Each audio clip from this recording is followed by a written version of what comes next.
This is Lucy James reading for author Phil Hornshaw. Much has been made about Avowed's approach to its setting, the Living Lands, and the fact that it is not an open-world game. Instead, Avowed's world is made up of open zones, large geographical areas that are interconnected with other large areas, the same way Obsidian's The Outer Worlds is. At least in the first of Avowed's areas, that means that developer Obsidian has put a focus on making sure that the entire space provides interesting adventures. Whether you're chasing side quests handed out by random characters populating the Living Lands' biggest city, Paradis, or just rambling through the area to see what's there are plenty of rewards for exploration. That looks like a totem to your burned queen.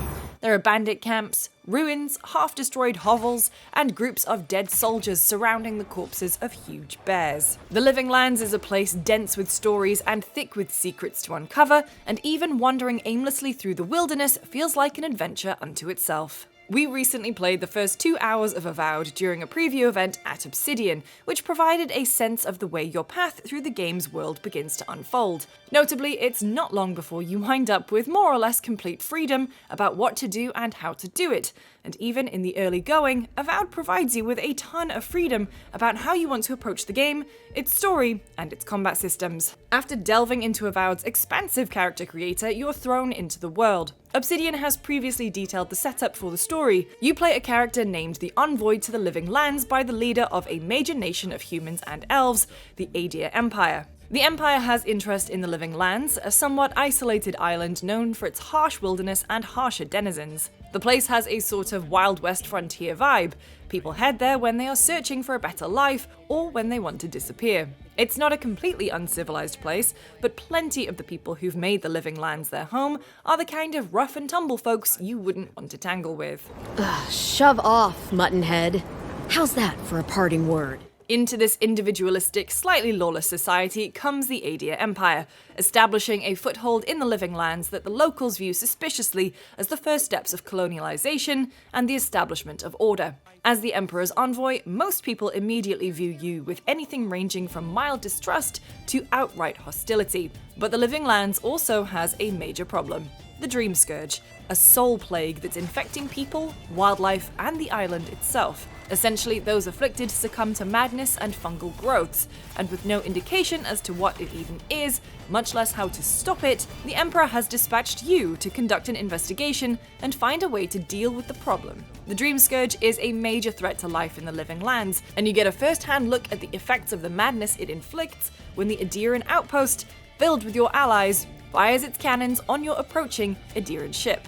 You survive the wreck and find another crewmate on the beach, and together head to the outpost to find a way to continue your journey to the Living Lands. This early tutorial section of the game is mostly about fights with Zarup lizard people, who've taken up residence in the outpost after all the soldiers seem to have lost their minds and murdered each other. Right from the start, Avowed emphasizes its open class approach to combat. Part of character creation is picking your backstory as the Envoy, with options like setting yourself as a war hero or arcane soldier, and what you pick determines your starting weapon. You're not locked into that choice, however, and as soon as you start finding other options like spears, pistols, swords, shields, and spell-slinging grimoires, you can wield them with no prerequisites or requirements. I previously got to try Avowed's combat during an hour-long preview at a Los Angeles Gamescom event, but that demo provided a shorter and more focused look at fighting within the game, with character builds that were set ahead of time by developers. Starting from scratch, things felt a lot more open. I quickly tossed my starting dagger for a sword and grimoire so that I was able to slice through enemies or blast them with a flamethrower from my hand,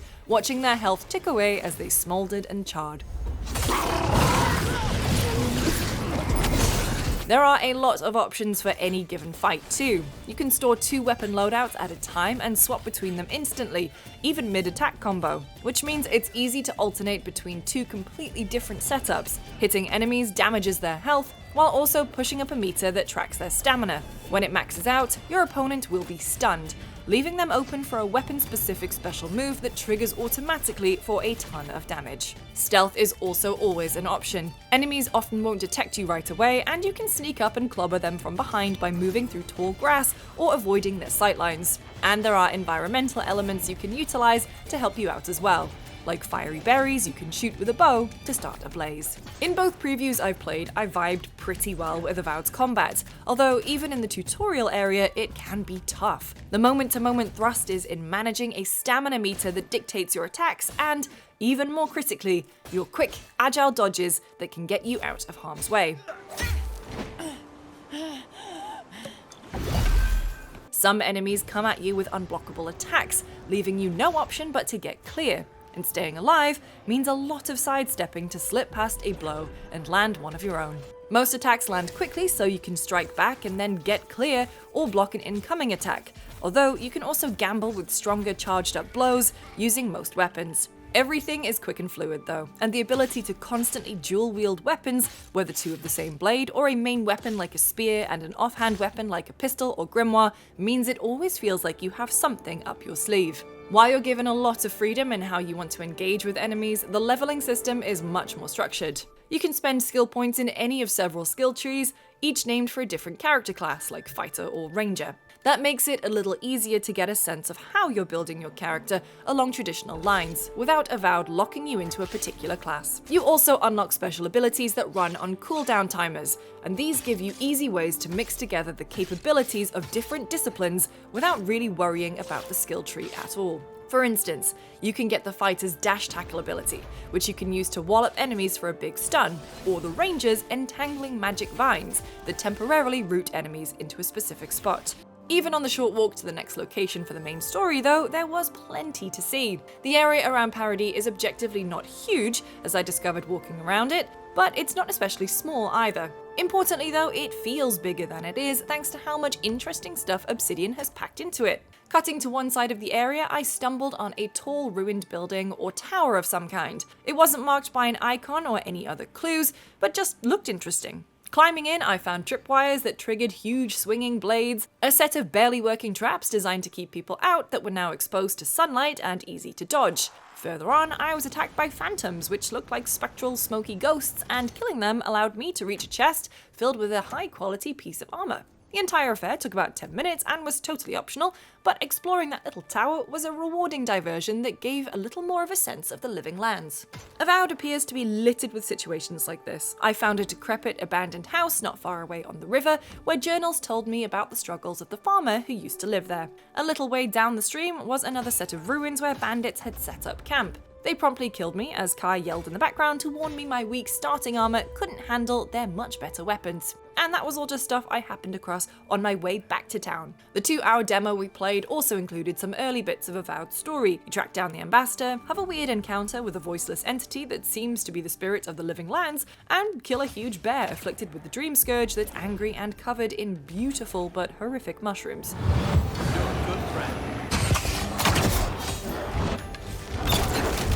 Those points are compelling, but maybe even more so are the little things that Obsidian has seeded throughout the living lands that you might miss, like that ailing farmhouse or those weird ruins. That also goes for the time you can spend with your companions. It's possible to set up camp at certain places where you can tend to things like improving your gear, and during those moments you can also talk to your pals about whatever's going on in the plot, their backstories, and more. Even 10 steps off the dock, I was surprised at how deep and expansive my camp conversations with Kai could be. There's a ton of story material in these moments, but it's all optional, allowing you to dig as deeply into the narrative and characters as you want.